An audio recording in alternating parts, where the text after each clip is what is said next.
Hey, Flamingos. Welcome to Weight Loss Wednesday 11. This is episode 139 of the podcast. The numbers are really adding up now that we're doing two a week.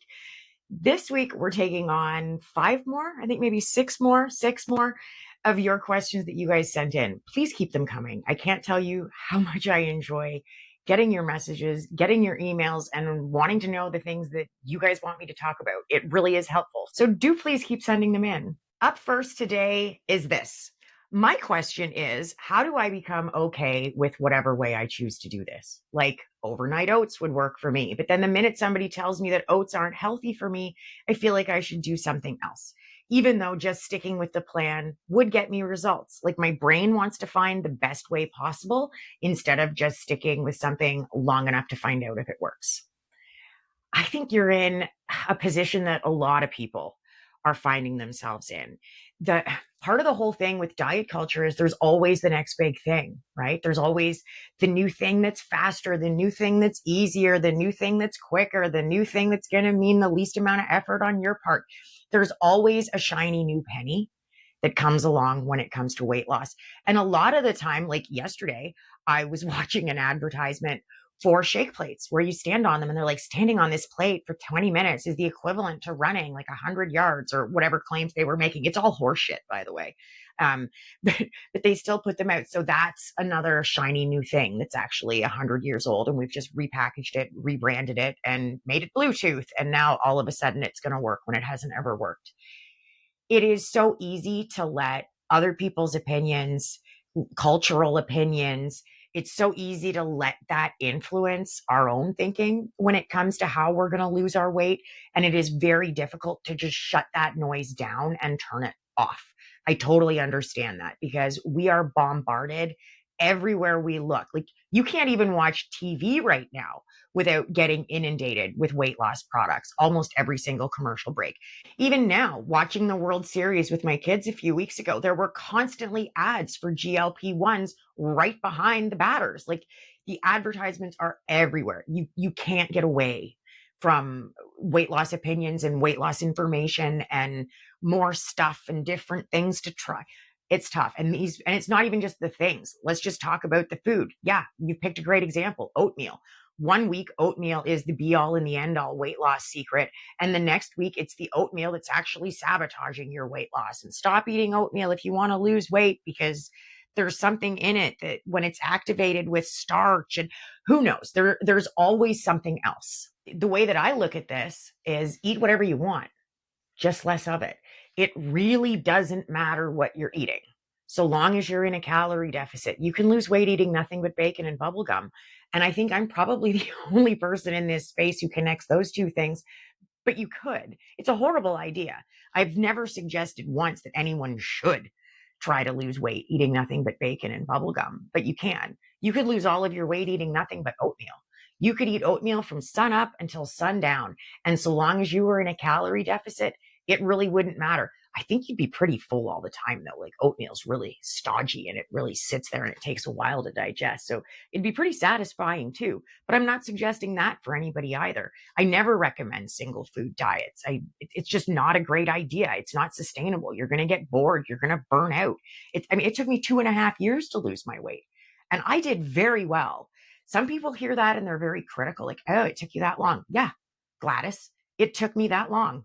It actually, I think, took a pretty reasonable amount of time. I lost my weight at about 1.55 pounds a week. That's an amazing clip to lose weight. I think I did brilliantly. But if I had set out saying, I'm going to lose this weight by eating eggs or oatmeal or bacon and bubblegum, I'd have even gotten bored of bacon after, wow, I don't know. I really like bacon. But yeah, I probably would. I still 2.5 years of nothing but bacon. Yeah, I probably would never want to look at bacon again. And that's not sustainable. Focus on the calories. That's what's going to show you results. Let the rest of it go and try to tune it out as best as you can. Bacon and bubblegum. Our next one today is, I have a question. Do you ever eat healthy frozen meals? Yes, I do. And you've included the word healthy here, so I'm going to qualify it further. I eat lots of unhealthy frozen meals too, because healthy is in the eye of the beholder. And I'm not trying to take the mick here. I do understand why you would include the word healthy because there's so much pressure and there's so much noise about prepared food, about convenience foods, and TV dinners fall under that category and people automatically dismiss them. There are some amazing frozen meals out there that fit your criteria that are absolutely very, very healthy. I have one that I love, and it's broccoli and cauliflower with um, chicken breast, and there's some sweet summer peas in there, and then it's tossed in like a pesto sauce. It's like 180 calories for the whole thing. So I can eat two of them, which is a lot of food. I'd have to be pretty hungry to eat two of them. But I could eat two of them and it would still work within my calories for the day. And that's what it's all about for me. It's like I was saying with the last question, bacon and bubblegum. You can eat all the TV dinners you want. You can eat frozen meals all day long, all day long. Pop something in the microwave for breakfast, then chuck something else in the nuker for lunch. Fill your boots. Doesn't matter.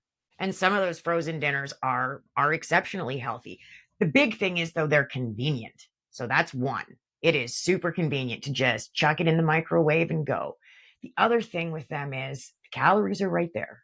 There's no guesswork. There's no stress. You get home from a busy day, and the very last thing that you want to do is sit there trying to calculate the calories. Barcode scanner, done. Easy peasy. And the easier you make this on yourself to do, the more likely you are to do it. So I say go for it. Yes, I love them. There's a shelf of them in my freezer right now.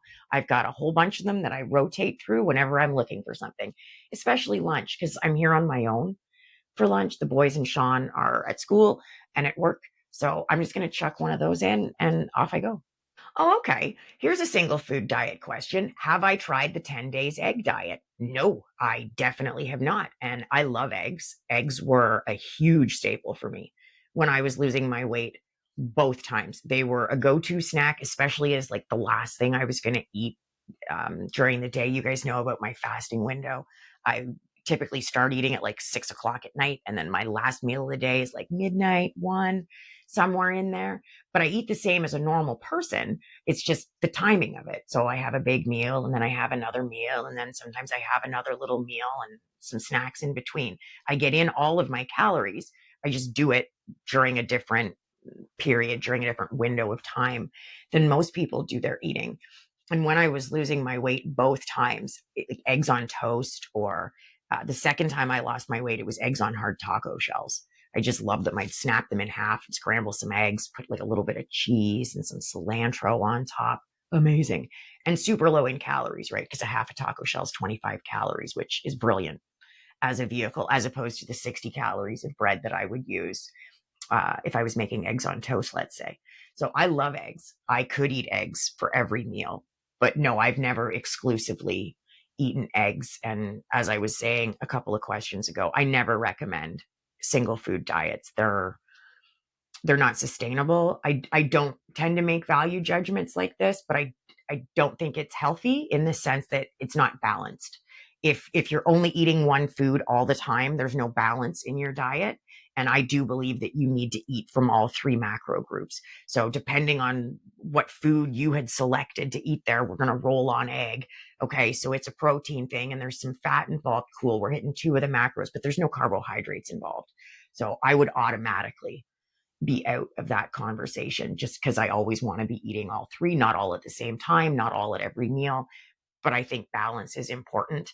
An egg also isn't a vegetable. Um, I'll say because of my health limitations, although everybody needs this too, but I will only speak for myself, especially in a medical context. I have to eat roughage. I have to have things like broccoli and fiber, and I need vegetables just to have a healthy bowel, healthy colon health. I don't have a gallbladder and I'm missing a chunk of my pancreas. So my digestive system works a little bit differently than other people. So I'm going to say it like that. We need vegetables. I need vegetables. We'll keep it personal here. So no, I would never do a 10-day egg diet or detox or however you want to phrase it. I don't detox at all. My liver perfectly fine. I have kidney disease, but you know what? They're still doing a good job, a fine job, not complaining at all. My kidneys are doing great. So they're doing all the detox that I need. So there's no need to ever eat the same food for 10 days to achieve. I'm not even sure what the point of this would be. But no, I haven't tried it. And I really don't recommend anybody else does either, unless your doctor has said, you can only eat this particular food for the next 10 or however many days, then yeah, do whatever your doctor said.